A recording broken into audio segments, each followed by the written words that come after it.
Competitive exams की तैयारी करने वाले लोग, विद्यार्थी, स्टूडेंट्स, कैंडिडेट्स सभी को मेरी शुभकामनाएं हैं, मेरा नमस्कार है। हम आपसे ऐसे कहना चाहते हैं कि आप अभी पुलिस की तैयारी में लगे हुए हैं, पटवारी के भी पद बहुत ज़्यादा बढ़ गए हैं, उसकी तैयारी में भी लगे हैं। सभी विषयों की तैयारी करते करते मैथमेटिक्स में जो है और रीजनिंग में है, आप लोग ज़्यादा समय दे रहे हैं, विशेष समय दे रहे हैं।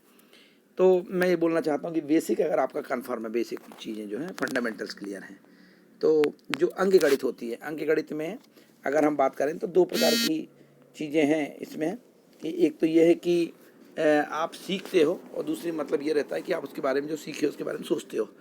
तो जो अभी आप सीख रहे हैं संख्या पद्धति जैसे नंबर सिस्टम है, तो उस चैप्टर को जब आप पढ़ते हो तो उसमें 12 परिभाषाएं इंपॉर्टेंट होती हैं। जैसे कि यहाँ पर दिख रही है आपको धन पूर्णांक संख्या, पूर्ण संख्या क्या होती है, ऋण पूर्णांक क्या होती है, पूर्णांक क्या होती है, सम संख्या, विषम संख्या क्या होती है, 6 हो गई। नीचे लिखे भाज्य संख्या, फिर अभाज्य संख्या, सहअभाज्य संख्या, परिमित संख्या, परिमित संख्या, वास्तविक संख्या। तो इसके बारे में आप पढ़ते हो, पढ़ते समय इमेजिनेशन इसकी आना चाहिए, क्योंकि जब क्वेश्चन पेपर में जब आप सॉल्व करते हो ना तो उस समय आपका टाइम बहुत कम रहता है। बनता आपसे सब कुछ, मैं ये नहीं कह रहा हूँ कि नहीं बनता, लेकिन उस समय फिर मेन प्रॉब्लम क्या होता है कि हम उसको समझ नहीं पाते हैं।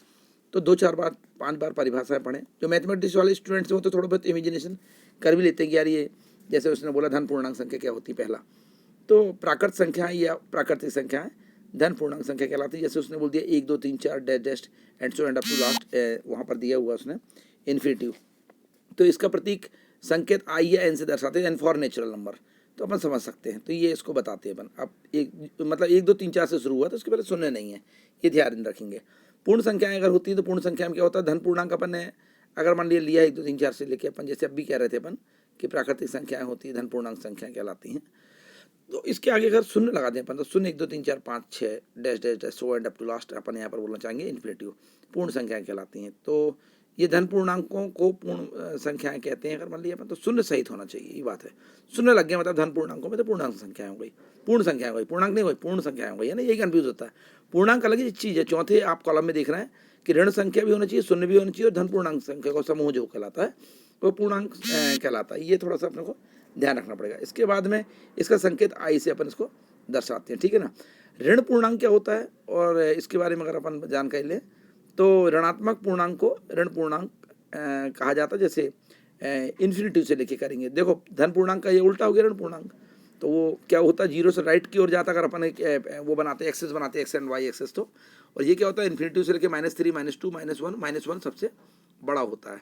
जैसे धन पूर्णांक में अपन 1 से लेके इन्फिनिटी तक जा रहे थे, सबसे बड़े की ओर जा रहे थे अनंत तक, वैसे यहाँ पर अनंत से शुरू करके -1 तक के जाते हैं। तो इन्फिनिटी यहाँ बहुत छोटा हो गया और -1 सबसे बड़ा हो गया। संकेत आई है तो आई के ऊपर माइनस लगा तो माइनस आई, तो आई इंटीजर, तो नेगेटिव इंटीजर्स, तो आई माइनस लगा ऊपर उसमें पावर में। जैसे वहाँ पर जो लिखा था इसका प्रतीक आई है तो आई नहीं हुआ एक्चुअल में आई प्लस। अगर आप अच्छे से देखेंगे तो आई प्लस है। देखिए मैं थोड़ा सा बड़ा करके दिखाता हूँ, यहाँ आई प्लस दिख रहा है पहले खंड में यहाँ पर धन पूर्णांक संख्या में, ठीक है ना। इस तरीके से ये आपको मालूम हो गया, 4 मालूम हो गया। 5वां है सम संख्याएं क्या होती है। तो सम संख्याएं वो ऐसी होती है, आप जानते हैं जो संख्याएं मतलब 2 से विभाजित हो जाती हैं, है ना, तो कट जाती है मतलब कैंसिल हो जाती हैं वाली संख्याएं सम संख्याएं कहलाती हैं। जैसे 2 4 6 8 dash dash and up to last infinitive, सम संख्या आएंगी। विषम संख्याएं वो होती हैं जो संख्याएं 2 से विभाजित नहीं हो पाती हैं और उन्हें विषम संख्या कहते हैं। जैसे 1 3 5 7 9 11 so and up to last infinitive, ये तो ये 2 से विभाजित नहीं होती। तो विषम संख्या फिर किससे होती है, 2 के अलावा जिससे विभाजित होगी उसकी बात करेंगे हम। फिर यहाँ भाज्य संख्या कहलाती है। तो भाज्य संख्या क्या होती है, खास याद रखना कि जो संख्या, ये 7वें नंबर का नीचे उसमें आगे है, जो संख्याएं स्वयं तथा 1 के अतिरिक्त अन्य किसी भी संख्या से विभाजित हो जाती हैं। स्वयं के अलावा 1 से, तो 1 से तो किसी में भाग चल जाता है, उन्हें भाज्य संख्या कहलाती जाती है। जैसे 4 6 8 9, अब 4 जो है 4 में 4 का भाग तो स्वयं जाता है, लेकिन इसमें ये स्वयं और 1 के अतिरिक्त, तो 4 में 4 का चल जाता है, 1 का चल जाता है। ये इंपॉर्टेंट नहीं, इंपॉर्टेंट ये 4 में 2 का भाग जाता है, 2 चौके मतलब 2 दूनी 4, 6 में 2 का भी जाता है, 3 का भी जाता है, 8 में 2 का जाता है, 4 का जाता है, 9 में 3 का जाता है। तो हमने बोले स्वयं और 1 के अतिरिक्त, तो ये भाज्य संख्या ध्यान रखना।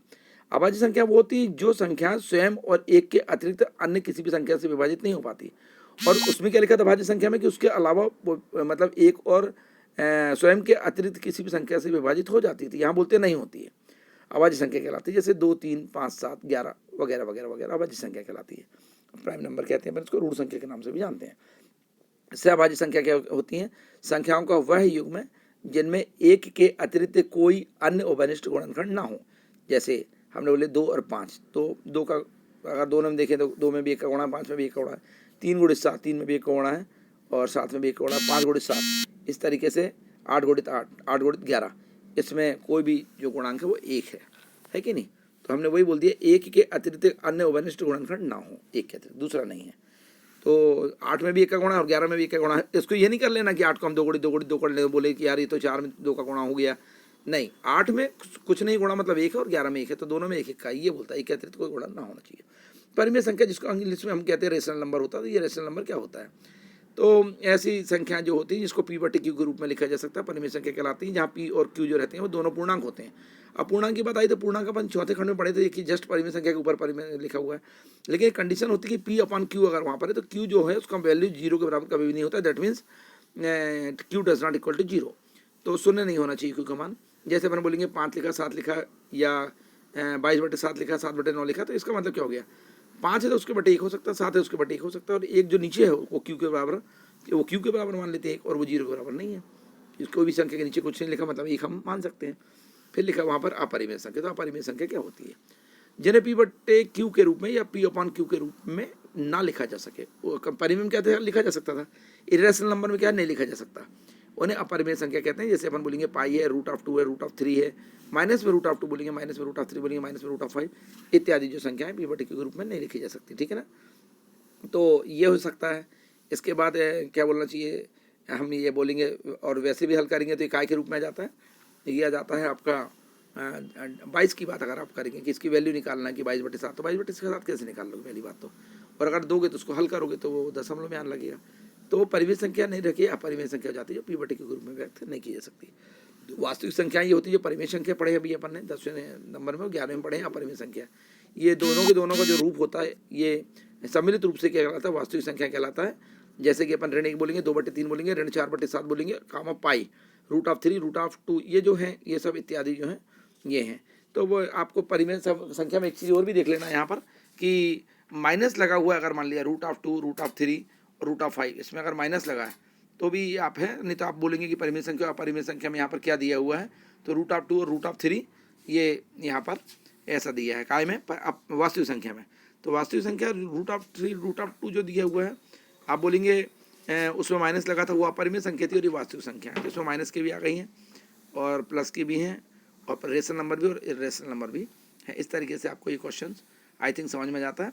क्रमागत पूर्णांक जो होते हैं वो क्या होते हैं, कभी भी क्रम से आने वाले जो पूर्णांक क्रमागत पूर्णांक कहलाते हैं। 13 14 15 की बात अगर हम कर रहे हैं तो निकटतम 2 क्रमागत पूर्णांकों में अगर अपन देखेंगे कभी भी तो 1 का अंतर होता है, याद रखेंगे। और क्रमागत जैसे अपन बोलेंगे यदि कोई पहला अंक अगर x होता है, मान लिया अपन संख्या लेते हैं पूर्णांक है, तो दूसरा हो जाएगा x+1, फिर हो जाएगा x+2, फिर चौथा हो जाएगा x+3, x+4, तो पाँचवें में 1 कम हुआ, चौथे में 1 कम हुआ x3 और तीसरे में कम हुआ x2 और पहले दूसरे में हुआ x1, ये आपको थोड़ा ध्यान रखना है।